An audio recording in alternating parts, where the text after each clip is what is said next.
Posible nga ba itong balat ng saging na to maging burger patty? Ito pala si ma'am yung nagbigay sa akin ng idea. Kaya maraming salamat po. Tara, at sabay-sabay nating alamin yan.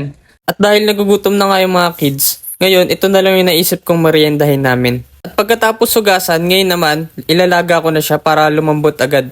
At nagiwa na rin pala ako ng bawang at sibuyas habang hinihintay kong kumulo. At pagkatapos ko ngang ilaga yung balat ng saging at palamigin, ngayon naman, hihiwain ko na siya ng maliliit. First time ko lang pala to gagawin guys, kaya hindi ko sure kung anong magiging lasa niya. Kesa nga itapon namin yung balat, bakit nga ba hindi namin subukan na lutuin siya?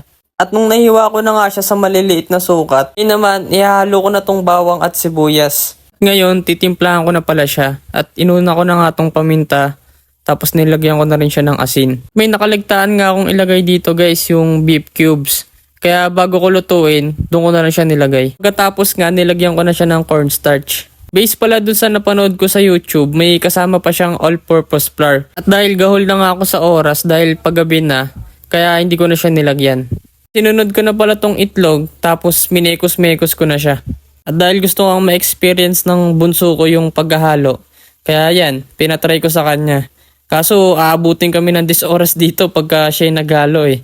Kaya sabi ko, sige ako na. At nung pagkatapos ko nga siya haluin, dito na ako pinaka na-challenge guys. At dahil first time ko nga lang gagawin to, hindi ko alam kung tama ba yung desisyon ko sa buhay. Hindi ko nga alam kung dahil ba kulang yung ingredients na nilagay ko eh. Pero nung pinapanood ko sa YouTube, ang dali-dali niya. Tapos nung ako na, epic fail. Kaya nga nung mga oras na to, tinawag ko na yung misis ko para tulungan ako. At ito nga, may naisip siyang diskarte. Kaso hindi na siya mukhang patty, mukha na siyang Japanese cake. At ito, sinalang ko na kagad para magkaalaman na. Ano pala yung pinagmamalaki ko sa inyong Japanese patty? Burger patty pala. At yan na guys, tikiman na. Guys, ito na! Wow! Anong masasabi mo sa ano natin, pinag-eksperimentohan na balat ng saging? Masarap po. Masarap po. Totoo ba? Opo. Opo. Di, ikaw Gab, Opo. masarap? Yes. Baka yung juice lang yung masarap.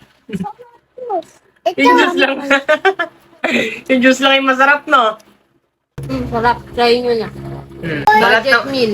budget meal. Sulit yung pagod sa pagluluto, guys. Masarap talaga. Must try. Kung may mga balat kayo ng saging dyan, try nyo na to. Promise. Solid.